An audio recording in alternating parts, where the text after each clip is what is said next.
Hello everyone, today we talk about medieval Scania for our historical regional series. We get back to Scandinavia after a while. We covered just the main, Scandinavian kingdoms, plus something, some people from the migration era period, etc. We return on these provinces at this point more in depth, talking about, in fact, an area that we actually discussed once in relation with the place of origin, or at least the launching pad of the Swindling that would eventually become the Longobard. So that happened centuries before Christ, which is also one of the few explicitly and unequivocally confirmed place of origin, at least that's not genetically speaking, of a major migration era people. It was not even a confederacy, even though third was profiled toward that, but stemmed from, in fact, that original tribe, right? Differently from peoples that sort of eventually were built up along the way, also in a specifically identity and political sense. That's another story. You can check that out in my videos about my playlist about the Longobards. Let's stick, however, to Scania as a whole, which, as you know, is a general introduction to the region when it comes to such kind of videos. We can go a bit back in time, even before the Bronze Age, where numerous traces suggest that Scania was densely populated already at that point. We'll talk more about the Nordic Bronze Age at some point. The area around Trelleborg in particular was the richest in traces since around 5000 BC, especially between 1800 and 500 BC. Naturally, Scandinavia has some more floating demic concentration when it comes to the single sort of areas of settlement. At least to some extent, it's difficult to measure, but there were also fluctuations tied to the scarcity of surplus compared to some other European regions. Right. In any case, Scania, as we already introduced, is not just considered, but quite explicitly the original homeland of the Germanic Longobards that will eventually become so-called Elbe Germans, coming to be part of the Slavic Confederacy, just sort of in Germany off the coast of Scania across the Baltic. This identification is supported by ancient traditions, modern historiography, and historical archaeological evidence. Again, it's one of the soundest, if not the very soundest, for especially a Germanic people of the scale of the Longobards. Regarding the notion, shared also by the same Longobard myth of the origin, that Scandinavia was more sort of vanically oriented, so sort of more zipped and comitatus oriented, which is actually true because Wodanism actually developed in the continent, eventually spread to Scandinavia. Still, Scania was pretty violent and warlike, right? It wasn't, especially during the Roman Iron Age or the migration era, some radical divide between Scandinavia and the continent, if not for the fact of what we just remembered, that of course the north was colder, agriculture was more fragile compared to Central Europe, that instead was sort of already more developed, and especially during the migration era, as you know, was heading towards some sort of more elite cattle-based, but in this sense also elite militarized, and in this sense more politically and socially functionalized and stratified system. This actually occurred also in Scandinavia, right? But as we know also from our videos about the medieval Scandinavian kingdoms, the process of statal development, institutional build-up would take a much longer time there, because essentially of scarcity of resources and, in fact, this general lagging behind the rest, especially of Western Europe. But also, I compare to Central, even parts of Eastern Europe, given the far north and sort of character of these people. Things change during the early Middle Ages, as we've seen also in other videos. Eventually, Scandinavians will be, say, more, for example, militarily aggressive than in some Eastern European populations. That's a topic that will, if anything, leave for another video.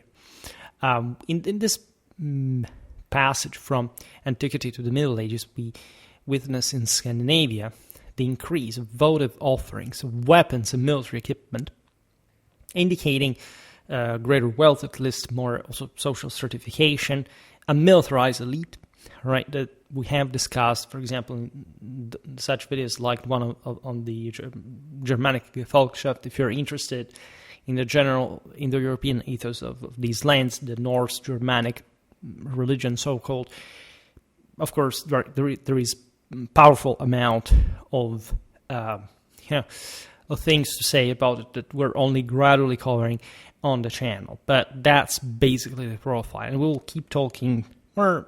Also, pre-Viking era, we recently made a video about the Vendel era to explain a bit what was going on before, because these areas are just gradually coming to proper history, if anything, mostly for the merit of external, sources documenting during classical migration era times these places.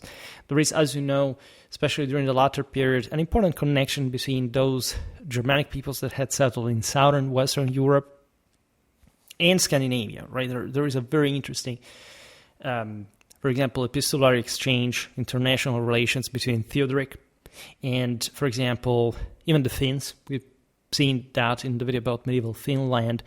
The Amber Road was still there. There was also among the various Germanic royal houses across Europe in the Roman lands, like a pretty strong connection, recognition of, especially by the 6th century, probably of Germanic identity following the same classical ethnographical trope.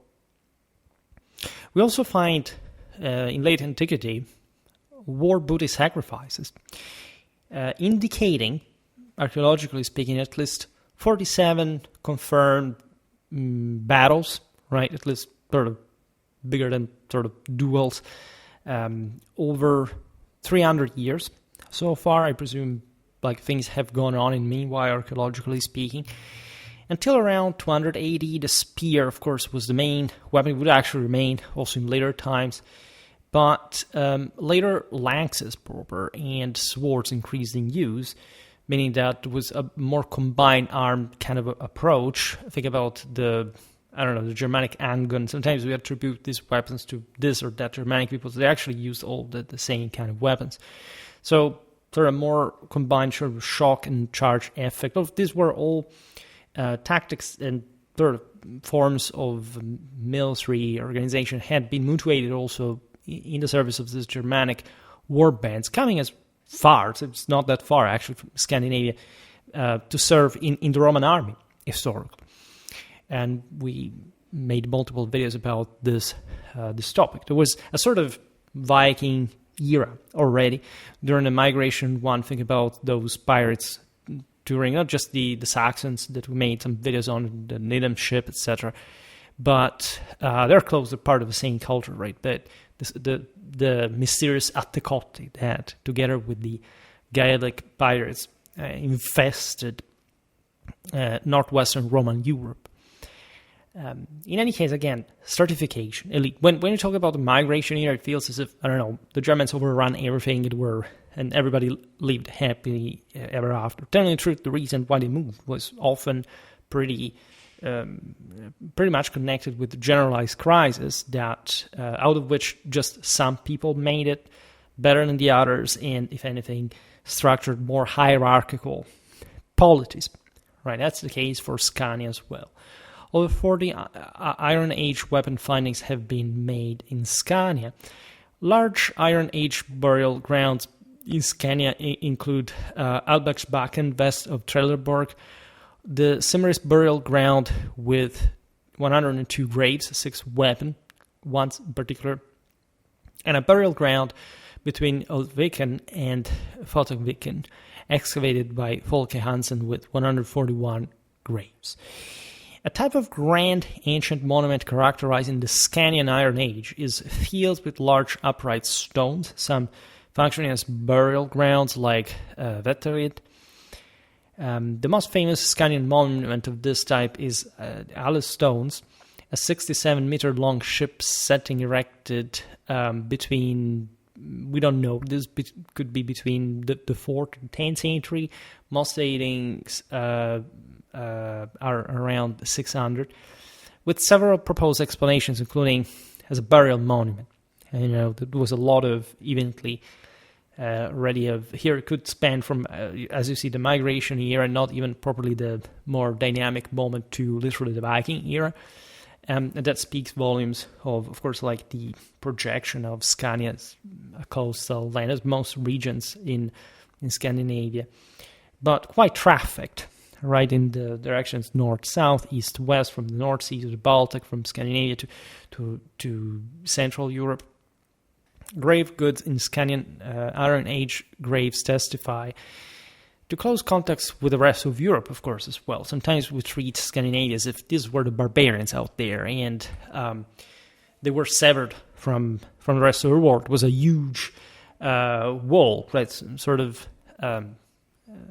practical or metaphorical, between the Roman world, the outer world. Telling the truth, these regions had always been revolving around the Roman Empire. They had always been in contact with that, as we also explained with the war bands.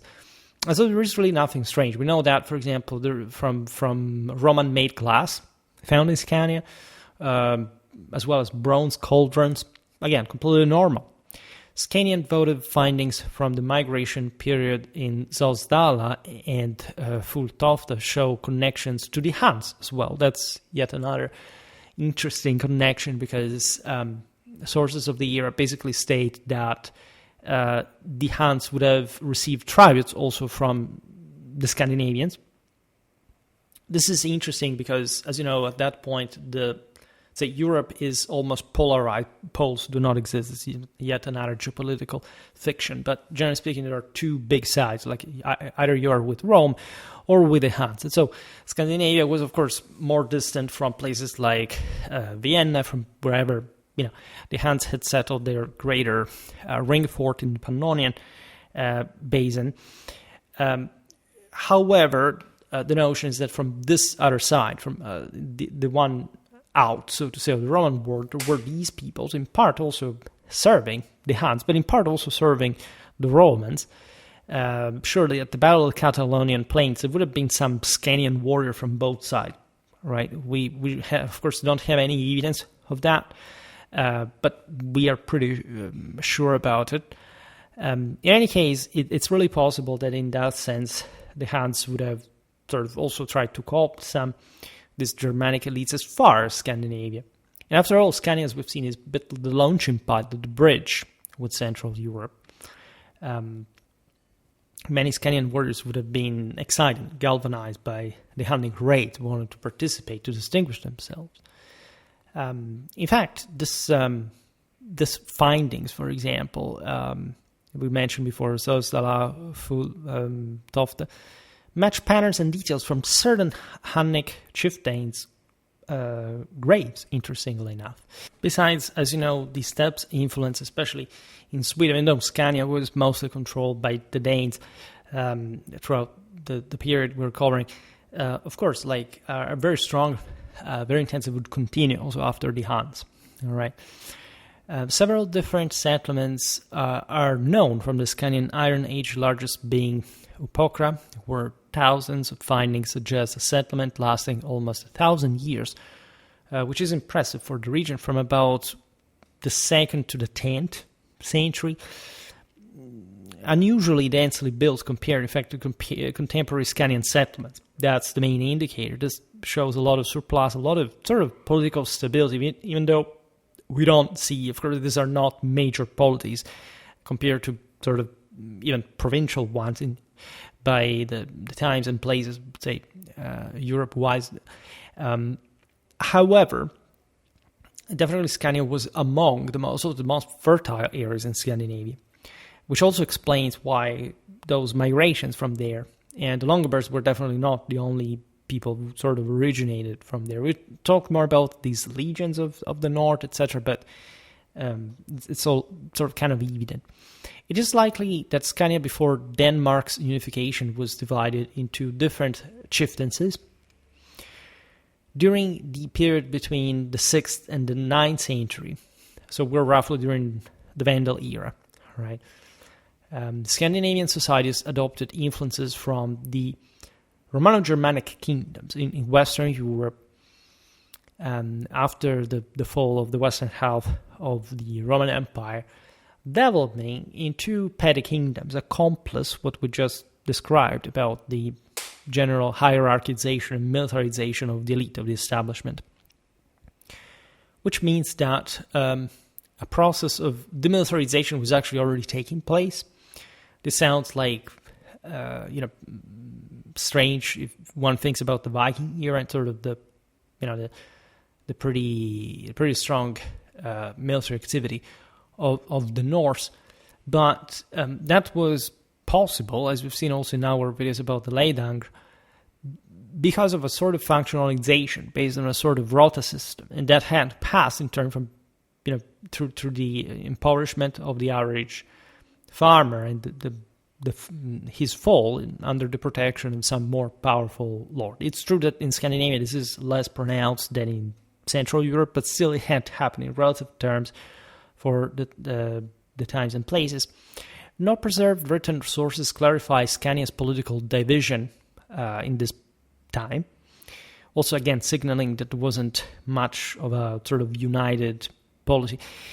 However, archaeological findings at central power centers suggest division into 5 or 6 petty kingdoms from around the 6th century.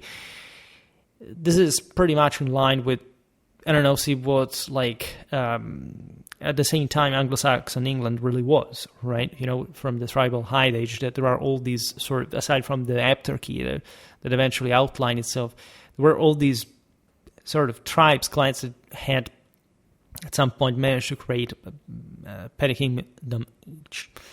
The Scanians, in this sense, didn't need to unify further because there were also these peoples were, if anything, leaving for better places rather than, in fact, managing to struggle and conquer within their own land. Because, of course, post-Roman Europe was much richer and developed. The largest center of these bunch of petty kingdoms was centered in the aforementioned Upokra, extending over parts of western Scania. In addition to this relatively large petty kingdom we just mentioned, central places and findings suggest other similar polities, including a large local chiefdom ruled from Ve, a smaller kingdom near Ravlunda, and an Österland kingdom from Järrestad. Vandal era Scania is mentioned in the 13th century Icelandic sagas. Interestingly enough, we're talking the Heimskringla and Herfor's saga, both written down by Snorri Sturluson, including King Gudrod of Scania. That is an actual essentially mythological and or historical figure, together with his nephew Ivar Vidfamne, who after Gudrod's death subjugated, apparently, a pretty large amount of territory. Ideally, quite so, as allegedly the entirety of Scania, Sweden, England, and parts of Germany and Eastern Europe. Yeah, exactly. That's exactly what happened. In any case, what matters here is that the sagas are indicating for this earlier period an important political and military power in Scania. Ivar Vidfamne appears only in Sturluson's texts, written, of course, several hundred years later, as you understand, we're in the 13th century, with no archaeological or contemporary writing tracing, to a Scanian overlordship around the Baltic and North Seas during the Vandal era. We also, in fact, discussed the main powers' policies at the time in a dedicated video. Surely, however, the Scanians were full protagonists of this landscape. Of course, the aforementioned saga's information, as we observed, is not really seen as a historically reliable one. nevertheless, it's what you can read behind it that matters. It was once thought that Scandinavian society, like the rest of Scandinavia, consisted of farmers, mostly fen and cattle farmers. Thralls, the equivalent of slaves, with 3 equal farmers having, say, things in societal affairs. So, as a whole, a fairly egalitarian society compared to the more advanced ones of, for example, Romano-Germanic Europe. There is all some broader considerations we could make in political terms about this, and also in connection with the traditional idea of leadership. In any case, archaeological findings on the Jutland Peninsula, Danish islands, in the same Scanian plains, change, in fact, the idea that, after all, this place was so egalitarian by some degree. As we explained before, there is an uneven wealth distribution from the early migration era, especially in the plains, because obviously enough, they were easier to control once you had struggled for it. These lands were largely divided among large farms bigger than small holdings, often grouped in villages. So only a small faction of the population enjoyed some sort of actual direct political participation outside of what basically their lords already could impose to a degree. This is naturally a contentious statement depending on what kind of degree you're looking at. By, again, Merovingian standards, Scandinavians were dramatically freer. Not actually living better, for that matter. And that's the greatest, in fact, sort of trick that people always fall into for some reason. However, it is true that, and we've seen it, in fact, also for other Germanic societies, more hierarchical systems, there was an idea of individual liberty that, although always entailing a degree of control by the more powerful, didn't see, in fact, society, in fact, even as a sort of, civically oriented one, right? There is still always someone that says, this Germanic egalitarian system was the basis for, eventually also in other contexts, common law, there's, freedom, equality. It wasn't absolutely intended like that, right? Every person was considered to be different, to have probably a different worth and value that was also monetizable, by the way. But the sort of less modern and secular view of this was that, in fact, anybody could sort of break free from the system if they proved to be more powerful. And the sagas actually are replete of these examples. So it was, of course, a lawful society. Communities were organized according to some orally transmitted right that entailed some sort of societal regulation, but also some important degree of autonomy. There was a general skepticism towards, in fact, the rise of too powerful rulers. However, most of the actual concern, just like among the Germanic peoples of the migration era, is that this liberty was mostly preserved by some oligarchs, that a single ruler wouldn't arise on on a larger scale, which was actually a limit of these societies that will take, as we explained at the beginning, sort of centuries before fully developing, in fact, something more functional. In this sense, greater liberty does not equate to actually greater stability and orderly development. So it seems that this society was a sort of system of tribes, each led by chieftains. As we explained, in Danish, these were often called goddess, whose authority depended on tribe size and therefore manpower, right? Labor force as well, whichever way that they were functionalizing here. We'll talk more about Scandinavian warfare at some point. There was already an equestrian ideal behind this.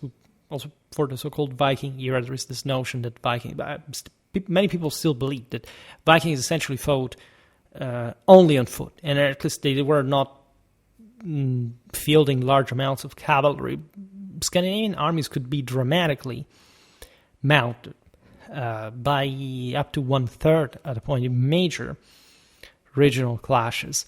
So there would be much more to say about because that's where the modern secular mindset kind of goes towards, is the idea that, at least this is what we have been told for the Romans, for the Greeks, that there is this primogenial sense of equality. No, that's not how it really works. And especially in these people's minds, the obsession is being an equestrian hero. We know it very well, so from Wendel, any kind of sort of Germanic Norse ideology of the period and before. These tribes had, as we explained, some militarized establishment consisting of in the sort of more powerful individuals who had their lands, their thralls, but they held some degree of dependency from higher lords. These were the Thanes, essentially, just like to draw a comparison with Anglo-Saxon England, was also quite similar. Many people had come there from Scania as well. And having a retinue of armed men would depend in this sense on them, the redistribution of loot, etc. And a large part of the population, the majority, actually working for them to fight in an ever more functional way. So there was also within this military establishment a significant section of mounted forces. So as we understand, Scania was ruled by this handful of tribes, ruled by the Thanes and group of warriors, all under, maybe at some point across the centuries, a sole ruler, or at least somebody who was recognized as, especially in times of war, of general emergency, like as the military leader of the situation, provided, again, the aforementioned autonomy of the various tribes at some point. The province of Scania with Blekinge and Halland made up part of Denmark, properly the land of the Danes from the beginning, together with, in fact, nearby islands under the name Skåneland.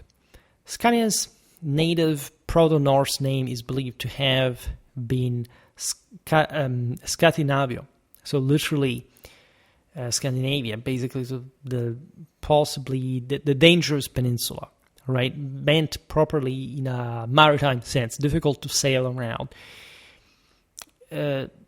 which makes sense. We have seen a parallelism, for example, with the Hellenic legions regarding the Italic coastland and monsters, both on land and at sea that were preying on the bypassers, etc. Scandinavia would have been seen in a similar fashion as a peninsula. Scania was first mentioned in written texts in the 8th century as part of Denmark, specifically in 811, in a peace treaty between the Danes and the Frankish king Charlemagne. This is interesting. Remember, it is like what we see also in the nomenclature, for example, in the series about the Anglo-Saxon.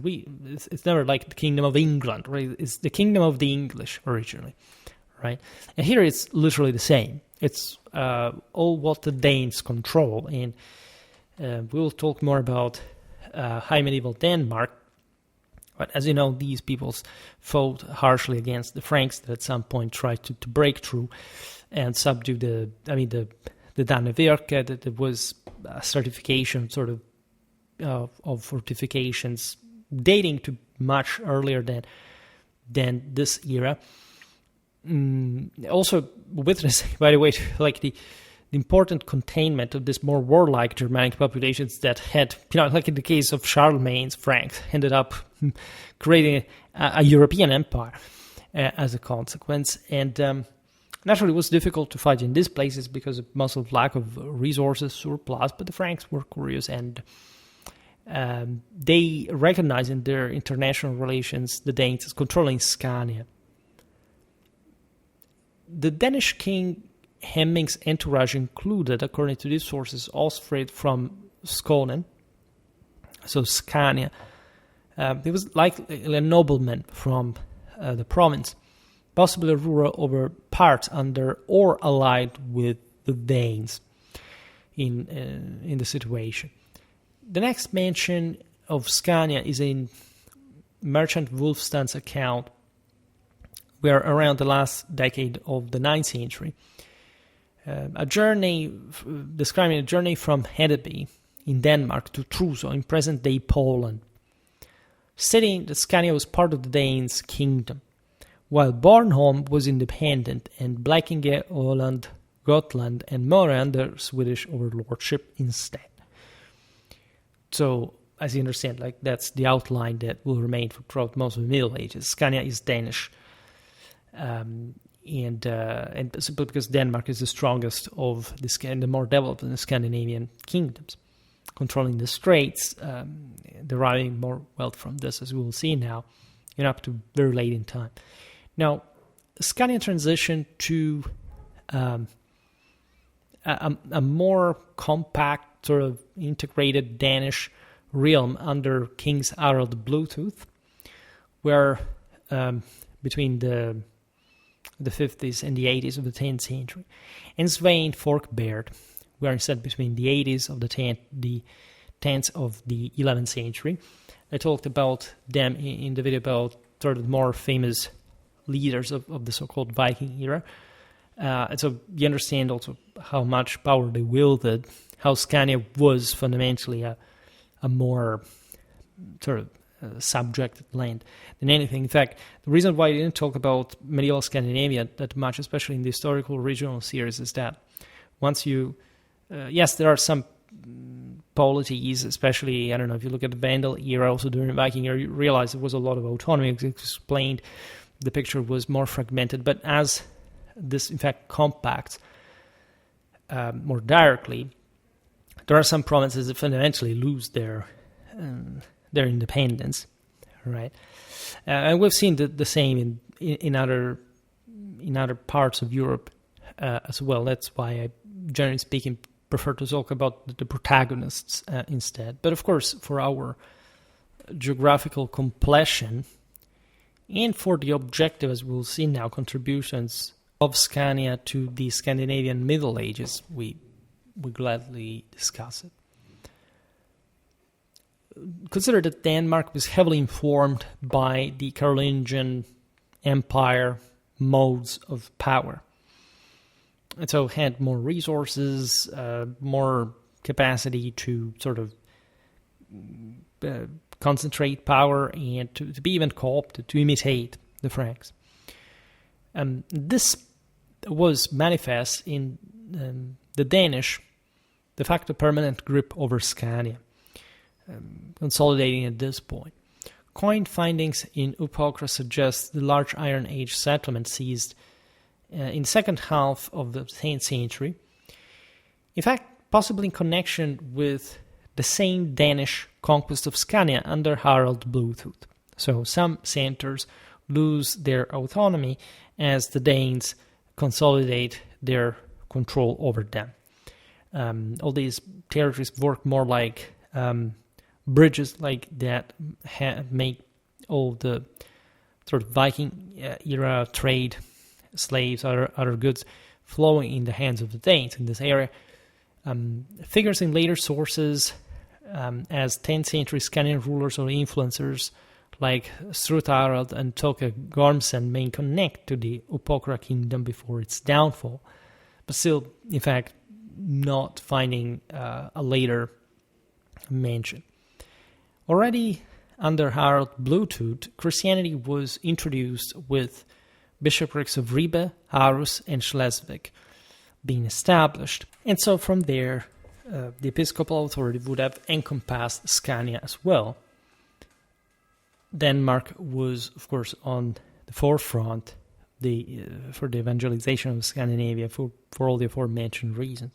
According to the large Jelling stone, Scanians, like all Danes, were Christianized by the king of all Danes, which is a hell of a title considering that, again, the Danes, yes, have more concentrated power, but still, like even in Denmark, there is a sense that it's all these different clans that recognize a leader more than anything. Harald Bluetooth, before the stone was raised, around 985.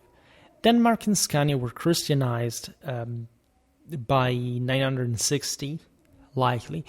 Harald was also responsible in Scania for erecting fortresses, including Trelleborg, which makes perfect sense. Together with Christianization, you have a more developed administration based on some territorial repartition, with an ecclesiastical institution that is not inheritable, but is still here dependent on this sort of northern warlords that need to occupy, to garrison at least the strategic centers along the coast, which is really what matters in the end. We are in the heat, properly in the center of the Viking era now.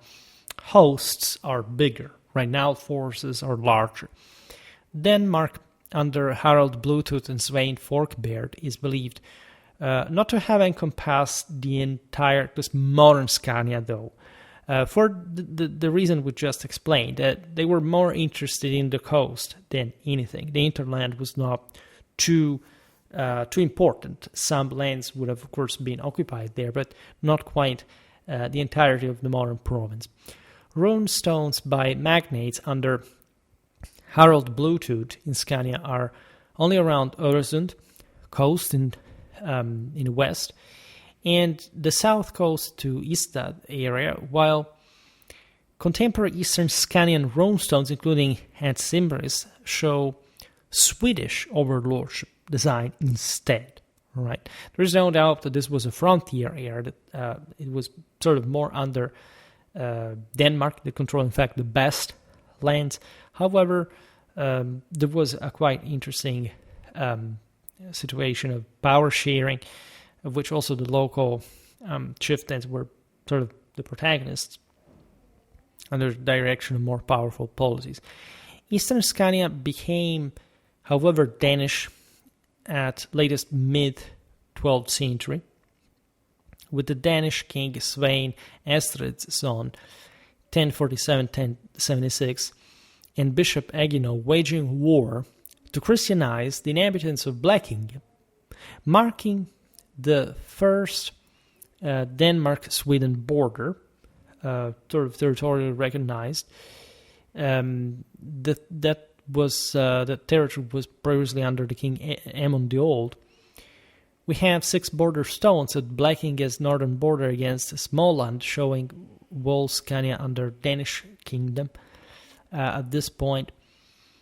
And so successfully, speaking of the power of the latter over the Swedes. Already in 1060, the church of Dalby was built by Svein Estridsson as one of the first Danish stone churches. Stone buildings are really rare in Northern Europe at this point. Right? Consider that in castellation with more robust sort of stone, etc., would not be systematic in the Baltic, and we're talking mostly northeast Germany at that point until the first half of the 12th century.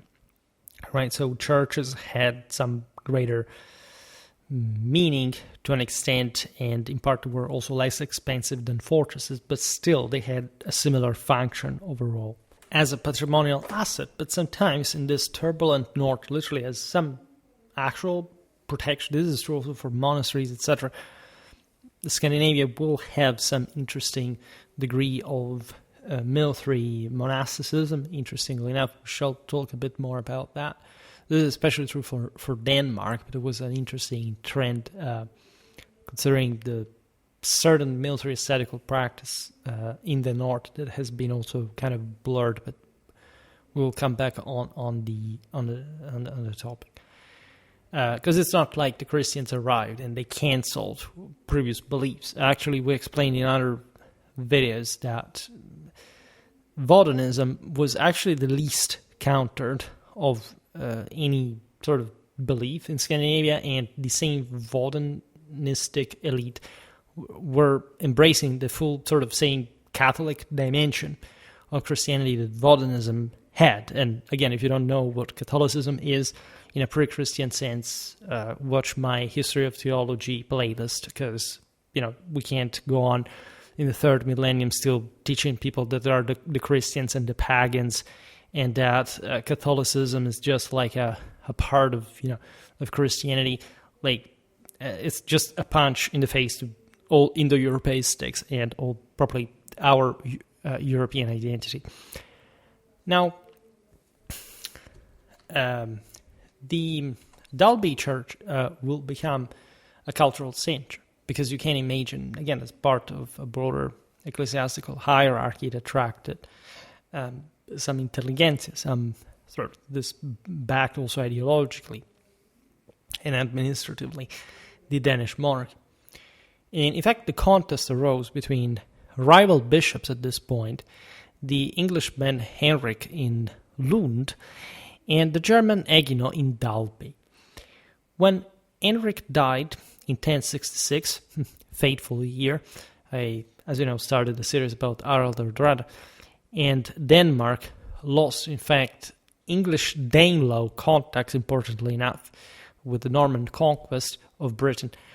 Lund diocese passed under the Archbishopric of Hamburg-Bremen, which connected Scania, at that point a bit more with the German world than this broader sort of arc of Northern Europe that was basically lost in the Western half as a sort of Anglo-Danish reality, still sort of suspended between Western Europe and maybe the Byzantine world. This is, in fact, ideally, it was the end of the so-called Viking era. Things will change, but in the sense that the Scandinavians will basically redirect their maritime exploit and aggression to the Baltic as opposed to the West, and especially Britain by that point. From Christianization, Denmark and Scandinavia lay within, of course, the Catholic Church under the Hamburg Archdiocese. This is the Franco-Roman world. Scandinavia fully embraces such spiritual Catholicism. Around 1060, Svein Estridsson had established 8 new bishoprics, by the way, 2 of which in Scandia, that were the aforementioned Lund and Dalby. First, the Lund bishop, as we've seen, Henrik, died in 1066. He was replaced by the Dalby one, Egino, uniting these 2 dioceses in one centered in Lund, that in fact will remain the most important. In 1103, Scandinavia also ceased Hamburg's subordination since Rome elevated the Bishop of Lund, Asselin, to the Archbishop of all of Scandinavia. This was very important. I still haven't made videos about this ecclesiastical administrative reorganizations, but this is like an incredibly large sector together with Central Europe. Again, it allows also for the infiltration in Eastern Europe through the Baltic Crusades and beyond. So basically, Scandinavia, from an ecclesiastical point of view, achieves a full autonomy and a direct connection with Rome, with its own archdiocese. That is the one of Lund, founded in 1104, becoming also soon the seat of the first Danish university, right? Universities are also a pretty novel thing, and it's interesting that it will actually start that early in Scandinavia as well. Thus, between 1104 and the Reformation in 1536, Lund was Denmark's archbishopric, preserving the Danish national banner, Dannebrog, in its cathedral for centuries. Interestingly enough, Lund, one of Scania's oldest city, had been established by Danish royal power somehow, like as we've seen, between the end of the 10th, beginning of the 11th century, possibly replacing the devastated Upokra. All right, so it was properly incarnating the spirit of a new dominion, of a new power. Scania was thus one of Denmark's most important and richest parts, because this settlement shows that overall, right, the southernmost tip of Fennoscandia, and again the contact with the Jutland just across the straits that were controlled by this de facto unitary power, overlapped with the generally greater fertility of the land. Not only, in fact, there was also a flourishing fishing industry, as you can imagine, making Scania economically vital to the Danish kings, giving especially control over the Baltic Sea entrance. Right. In parallel with this, Lund became Denmark's cultural center, interestingly enough. A bit as more of a subjected province. The one of Lund was, however, like of great spiritual importance. The reason why the Danes had invested the Christian value of Lund, of course, was also instrumental not just to maintain a foothold in Scania for development, for spreading further beyond, but also, of course, securing the land from any possible attack, given that the papacy wanted to maintain all these various monarchies basically in harmony and balance with one another. And so had the Swedes, for example, attacked Lund, things would have sort of gotten complicated also for some broader moral, spiritual point of view. The first Danish coins were minted in Lund under Knut the Great, 1018-1035. As you know, he was at the head of a pretty big maritime so-called empire. Maybe it's too big of a word, but it was an impressive one. In fact, he had the Jutland Peninsula, Western Scandinavia, and importantly enough, the Kingdom of England as well. He went to Rome, where he was actually the greatest ruler of the Viking era, and we were talking about him also for the Battle of Stiklestad at the beginning of our series about Haraldrdrade. The Scandinavian cities became ever more affluent and consequently influential during this period. We're again at the end of the Viking era. Things are redirecting. Consider this, that Denmark is looking more east, right, compared to the previous times with the Danelaw, etc. And therefore, it becomes Scania becomes a bridge for further expansion in the Baltic. In 1085, King Canute the Holy, 1080-1086, ordered in a donation letter 3 Scanian cities, Lund, Helsingborg, Lomma, to pay land tax, right? Unitly consolidating also their status in the kingdom, co-opting the urban elites. We haven't talked so much about the Scandinavian communes. If anything, these centers were among the more developed, as we've seen in Scandinavia. Urbanization in Scandinavia is something also very gradually developing. Remember, this is a coastal dimension mostly. A younger settlement was Malmö, first mentioned in the late 1100s, and officially founded as a city sometime in the 13th century. From the 10th century, many Scanian churches, as we've seen, had built.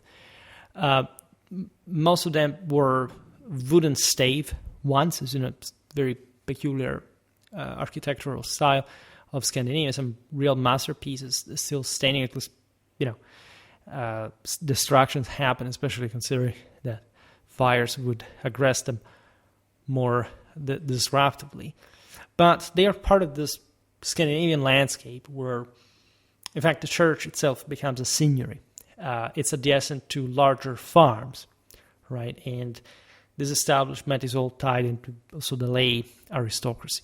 In the 12th century, Scania is invested by further sort of Franco-Roman civilization as far as Romanesque stone parish churches with nave, chancel, and apse.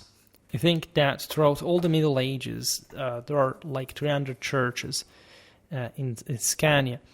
And some were, of course, like most of them were small parish churches. The domestic colonization within Scania is also an interesting dynamic. It started in the previous centuries, at the beginning of our period here. However, it largely blossomed after the Viking era, as most, in fact, of Scandinavian development. As a matter of fact, I personally think that late medieval Scandinavian history is much more interesting than the Viking era one. And the reason, as we've seen also in other videos about especially the spread of monastic centers, etc., is land donations to monasteries. This obviously stemmed from, as we've seen, continental European influences. And it allowed for new forms, in fact, of land exploitation. They were really common, like nothing radical, revolutionary happened. But you have a gradual transition from an animal husbandry-based society to farming with extensive land clearing, possibly connected to troll liberation, or at least in general improvement from sort of slavery to serfdom. And again, it's not like the societies are overwhelmingly equal, as we've seen. However, the most important thing here is the affirmation of a state, of monarchies that can essentially control larger amounts of territories, pacifying them. And so animal husbandry pertains mostly to a more violent, almost semi-nomadic lifestyle. Semi-nomadic is a strong word for Scandinavia, but in general, like in other areas of Europe, think about the Reconquista, right? There's a lot of animal husbandry. Why? Because it's constant. There's constant warfare, raiding, maybe something even small, but still disruptive, that does not allow for some more permanent development. Now, with political stability, more stable agriculture also kicks in. There are many new settlements, toponomastically recognizable in Scandinavia at this point, and in Torp, Rup, Rod.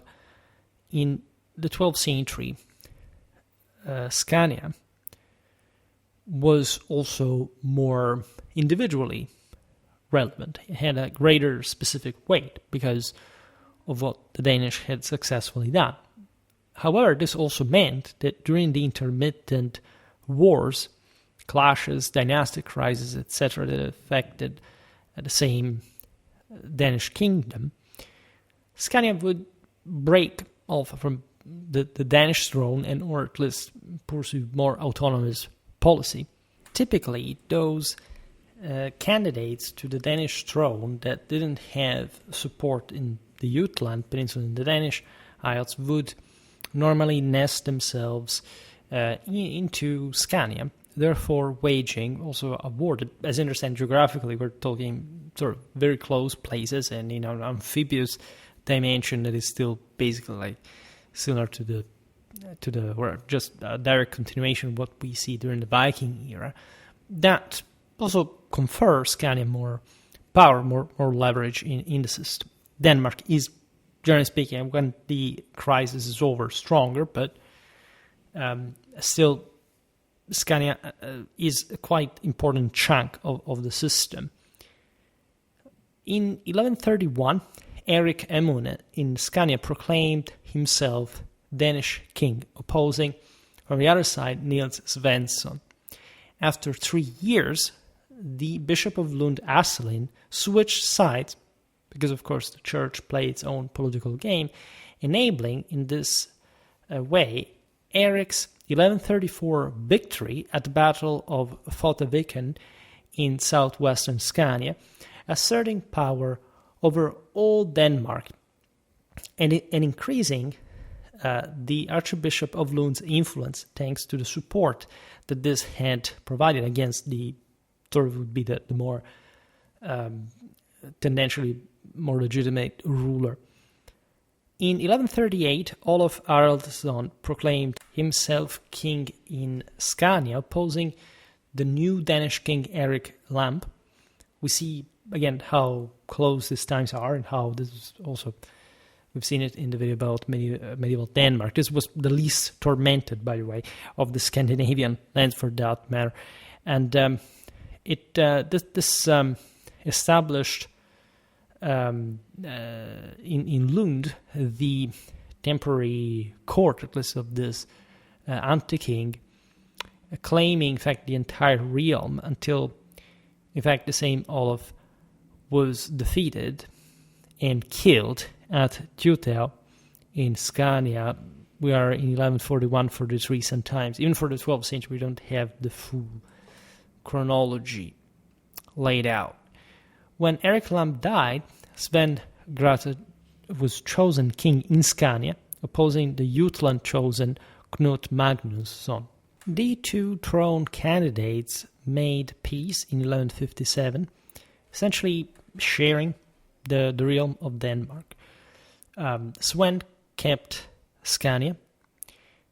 However, he would murder Knut and in turn get defeated by another candidate, Valdemar Knutsson, that would become later Valdemar the Great, by the way, who in fact reunited Denmark, strengthening royal power.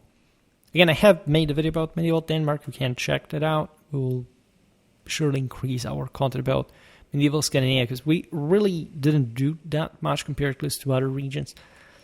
We have tens of videos on medieval Scandinavia anyway. One prominent medieval Scandinavian archbishop was Absalon, 1177-1201. He advocated for Danish central power and was, in this sense, greeted by two Scanian uprisings, partly over the harsher bishop tithes that had been enforced, and the appointment of Zealanders. Zealand is not the Zealand of, in the west. It's the largest Danish island. And yet it was understood as some kind of foreign land. So this is interesting in a provincial perspective, also looking at the various rivalries within the Danish kingdom.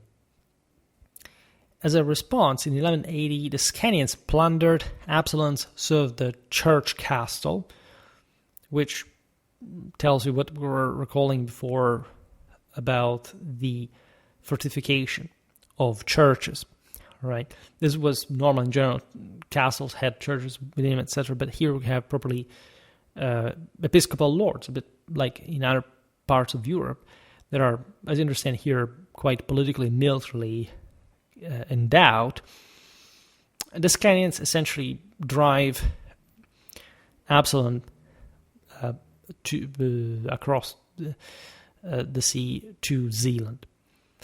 Valdemar the Great marched in 1181 with an army from Zealand, however, defeating the Scanian rebels at the Battle of the Osterbro. And after Valdemar's death in 1182, yet another candidate to the throne, Harald Skrank, once again elected in Scania, was trying to rise to the Danish throne, but he was quickly defeated and expelled by the same Scanian magnates that were at that point more in line with the Danish crown.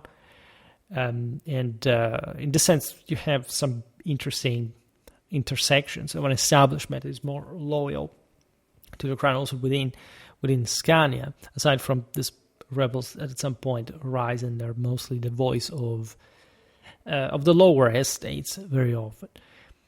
In the early 13th century, the Scanian law, which is the oldest known regional law in today's Sweden, this law is in particularly remarkable for existing in both Latin letters, not Latin, by the way, but Latin script, and runes, the so-called Codex Runicus. From the 13th century to essentially the mid-14th, Denmark witnessed a period of gradual destabilization. This happened for different reasons. You understand here it's even before the crisis of the mid-14th century. And this was in part the consequence of sort of I can say a relatively quick power compaction, but the general shortcomings, in fact, Northern European statehood. Under King Eric Plowpenny, 1241-1250, an uprising mood returned as the monarch tried exacting plough, hence his name, plough tax, from peasants, where in 1249 this brought to his expulsion from Lund, being besieged in Helsingborg, before he finally took flight to Zealand. Once again, so this recurrent pattern. Jutland kings not being too welcome, especially as general institutional crisis occurred.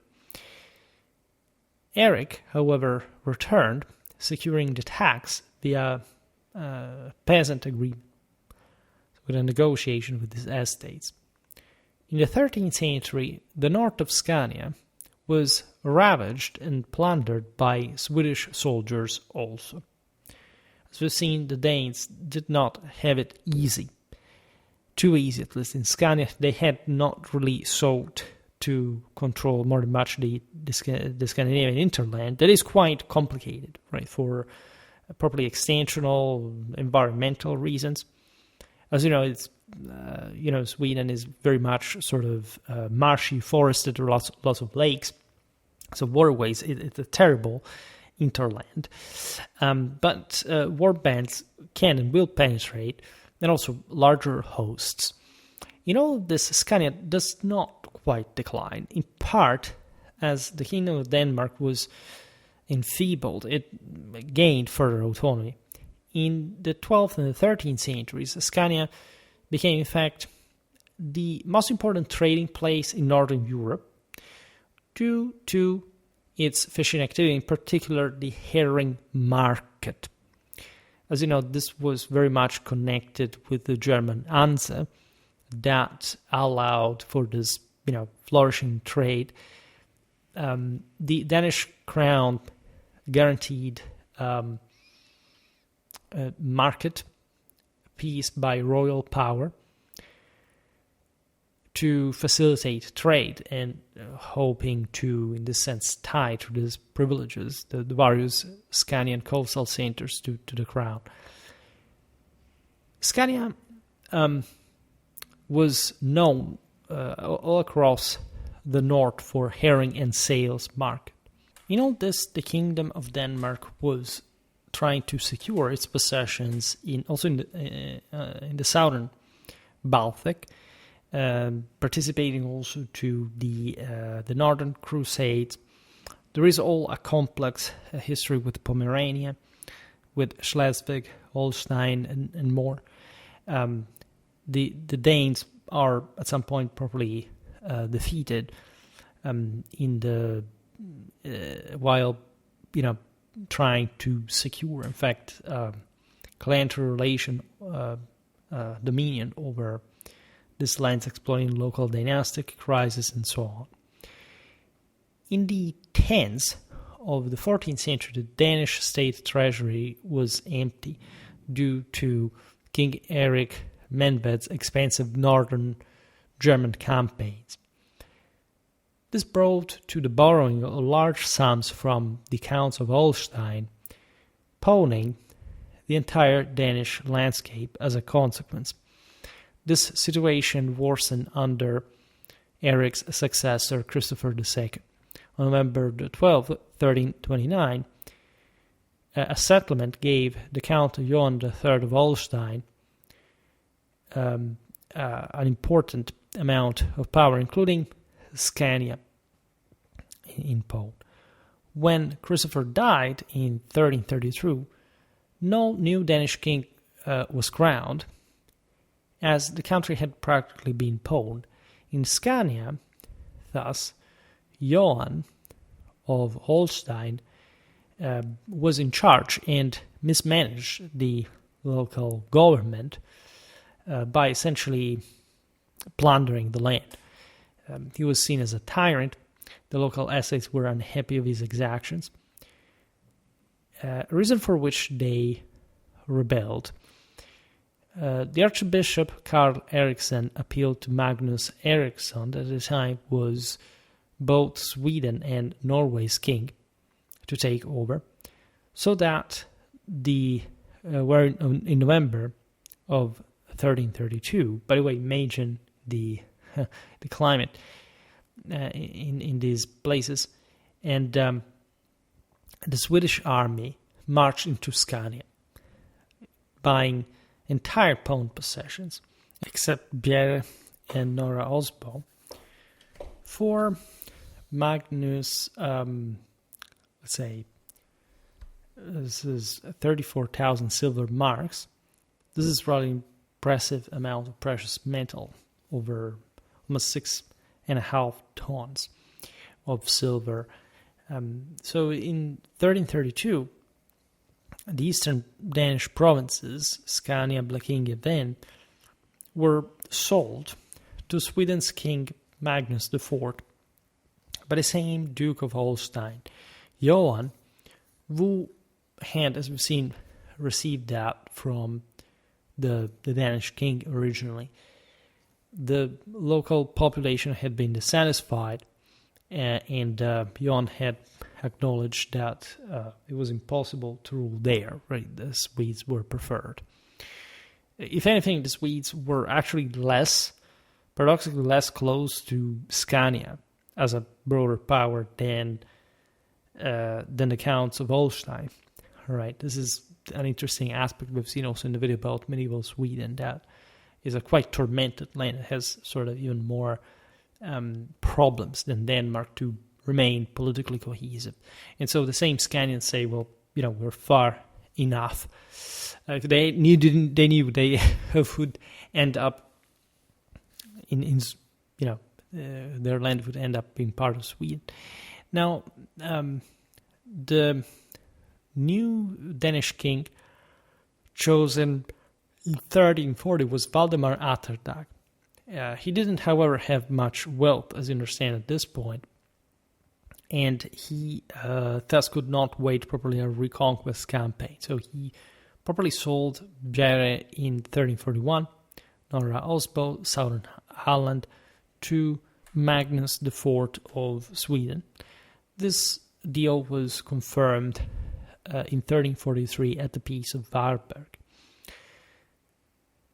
Scania's purchase gave Magnus Eriksson large debts anyway, because ruling the land was, as we've seen, generally speaking, difficult for the Swedes, but the same Scanian government had somehow collapsed in the process. And this economic issues would last, in fact, throughout all Magnus' reign as a consequence. On the other hand, the fact of controlling Scania, of course, increased Swedish royal prestige. They were, say, the Scandinavian landscapes at large functioned as an additional kingdom possession with its own, as we've seen, laws, coins. And so as a whole land, as internally, say, civilly disrupted as it was, still allowing to the Swedes to have, in the moment, at least some regular extra income. Magnus, at this point, that, as we've seen, was also King of Norway, nominally, used the title of King of Sweden, Norway, and Scania. So he couldn't claim the Danish throne, but Scania was understood here almost at the level of a kingdom. So, due to the Count of Holstein's mismanagement, the Swedes were welcomed as liberators by the Scanian nobility and peasantry alike. Nevertheless, things were not really going to improve more than much, as you understand. Already in 1338, the magnate Johan Offesson from southwestern Scania led an uprising against the Swedes of Magnus Eriksson. We don't know exactly why, but we can imagine in the broader dynamic here, floating power. Offasun's revolt was, however, defeated, was quelled. Jan Offasund was spared with his life, in spite of the fact that his castle at Lindholmen was demolished and his family deprived of lands in the hundreds of skids and oxy. During the rule of Magnus Eriksson in Scandia, Denmark was hit by the Black Death. We are in 1348. Even though we do not have any direct info about this, the plague spread to Scania as well. Again, Northern Europe is really behind the rest of the continent to the point that we don't have documentation for the spread of plague for this wide province. So that would have been affected, however, in a way or another by this pandemic, as most of Europe, where the population declined by a consistent fraction. The situation was not easy in Denmark, evidently. We can imagine the same thing happening in Scandia. Magnus' son and heir, Erik Magnusson, rebelled in 1356 against his father. From his stronghold of Kalmar, Erik's supporters reached Scania and were received without resistance by the Archbishop Jacob Kierning. Erik then took Halland, leading to negotiations, making Erik de facto king over half of Sweden, the other half being in his father's hands. This, imagine the destabilization in general of all these issues. This is the hardest time in late medieval Europe, where in the age of soldiers of fortune, there are the German knights ready to take advantage of this heavy destabilization of Scandinavia, and war dragged on till 1358. So Magnus allies himself at that point with the king of Denmark, Valdemar Atterdag, promising him the fortress of Helsingborg. Valdemar attacked and occupied Scania's Listerlandet, but broke the agreement with Magnus and planned to restore Danish domination over the entire territory, not just Helsingborg. Given this situation, the same Erik felt surrounded and began in the same Scania a reign of terror, murdering both Valdemar and his father's suspected supporters, even churchmen, which again gives you a dimension of the collapse of a set of moral and political standards. And amid this purge, the same Erik, evidently by divine judgment, died. We are in 1359. It's believed that he died of plague. We're not sure, but it's likely. After his death, his forces, clientels were disbanded.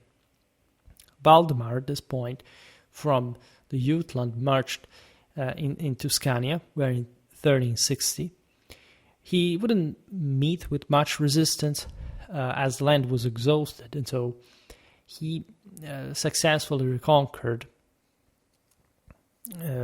most of the territory. After this darkest hour, the Danish power actually recovered, showing that the fundamentals were solid after all. And this is to be witnessed in other parts of Europe as well. That moment of crisis was not so sort of structural after all. It's typical of late medieval civilization, and by the end of the 14th century, the Kalmar Union, as a Danish attempt at hegemonizing the entire Scandinavia, rose. The greatest problem here we have, and it's a bit like the biggest of the various elephants in the room, is the necessity of countering the Hanseatic League. It was quite rapaciously active, even though not being much of a single unity. Made a video about the Hanseatic League. It had sort of prospered thanks, in fact, to the weakness of the Scandinavian monarchies as much as the general decentralization and privatization of northern Germany. So away from major regional powers, and endowed with great, if anything, maritime potential, even though it was fractured among factions, and in this sense also selling very autonomously its services or services of some of the various elements to different contenders. We have seen in the video about medieval Denmark the figure of Queen Margaret, that is one of the most important women in late medieval Europe. She, as you know, created the Kalmar Union. She became Queen of Denmark and Norway after famously enough, the death of his son, the previous King Olaf II of Denmark and fourth of Norway. In 1389, she helped the Swedes getting rid of the disliked Albert of Mecklenburg. He adopted, and that is part of the aforementioned Germany sort of interference in Scandinavia. She adopted a son, Boguslav, who was the Polish Pomeranian Duke's son. And he would be named, in fact, Eric of Pomerania. I also make a video about him. He would be crowned as king of all three Scandinavian countries. We are on June 17, 1397. This is formally the birth of the Kalmar Union. This is interesting because the Scandinavia is peculiar in this. It doesn't look like much of an elective system of elective monarchies like in Central Europe, but there is still an attempt, due to the general weakness of these powers, to cumulate these kingdoms via dynastic ties. Right, the system will fail, but at least the Kalmar Union will last long enough. The Danes wanted essentially to prevent the Swedish hinterland to sell weapons, or the means through which this could be built, to the Germans. That, in this sense, made a lot of money at the expense of Denmark. In the sense, the Swedes were happy with that, so that they could hope to decentralize further. But the Danes, as we've seen, were in Scandinavia the actual civilization. Margaret remained de facto ruler until her death in 1412. Sweden, Norway, and Denmark had been first united de facto under her. As we've seen also in a recent video that I made about late medieval governments and constitutions, Eric of Pomerania's rule was relatively unsuccessful. Nevertheless, his reign, it was also fairly long. We're talking 1397, 1433, was particularly important in Scandinavia. Eric founded the Scanian town that is today's Landskrona, central for all the, think about the Öresund. He built the Malmö's castle and city walls in Malmö as well.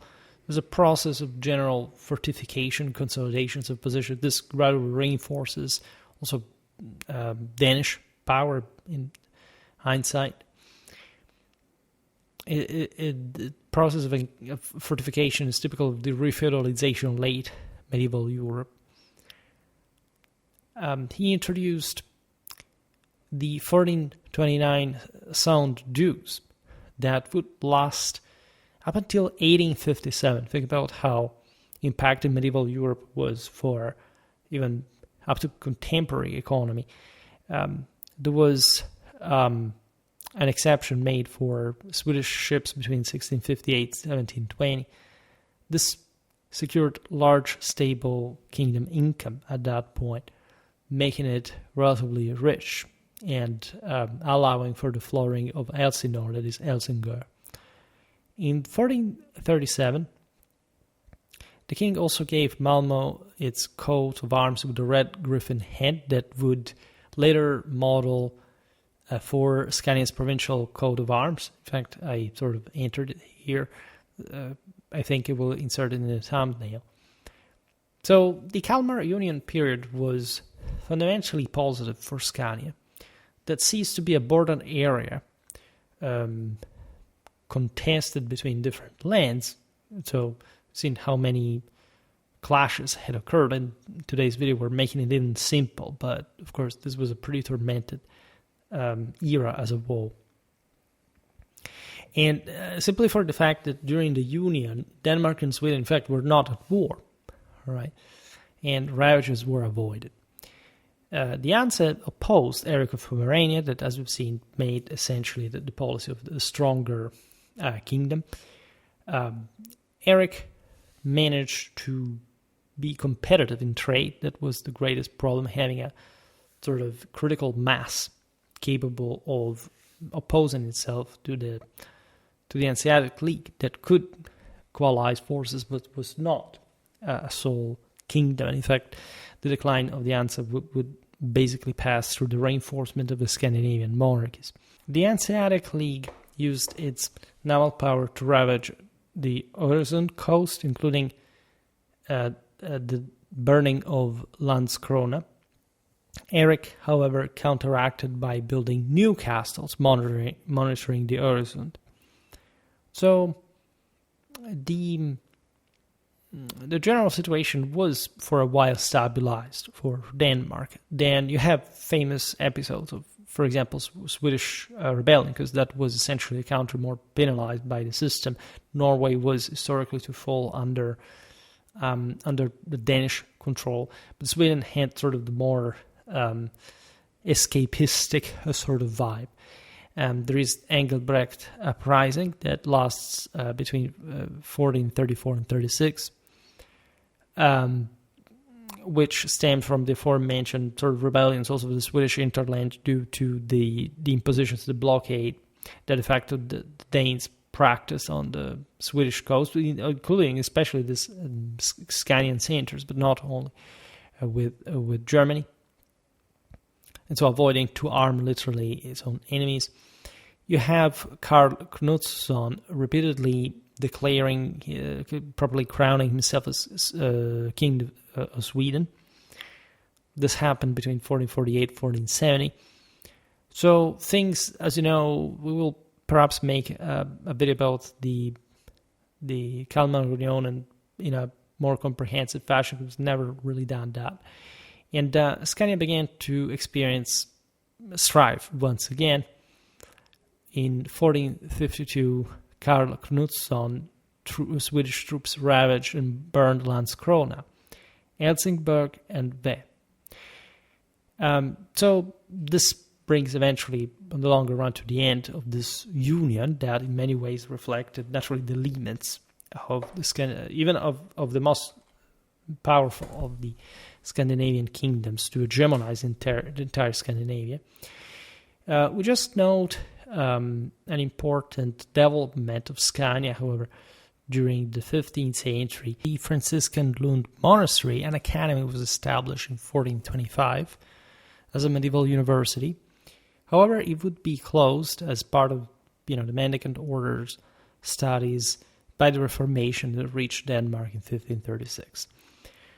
So this was more or less like this is a bit of an experiment of how to handle also these less protagonistic lands, but it can't be said for Scania that, as you understand here, managed actually to play its own game and successfully achieving, in fact, an important level of development in Northern Europe, thanks to its sort of frontier position with between Denmark and within which it was fundamentally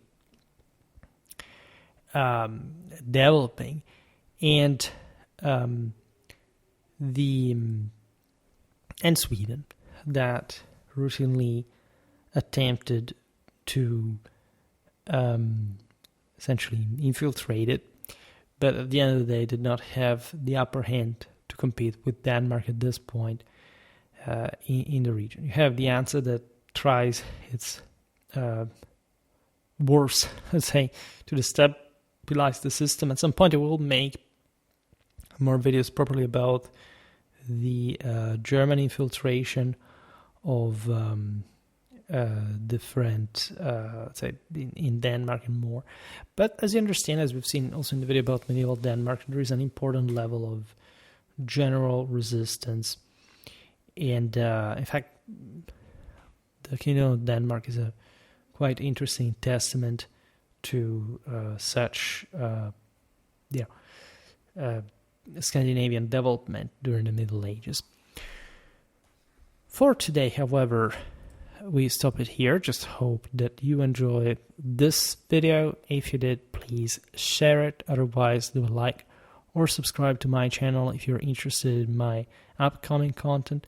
As always, I thank you heartily for listening to me. I wish you a nice time and see you next time.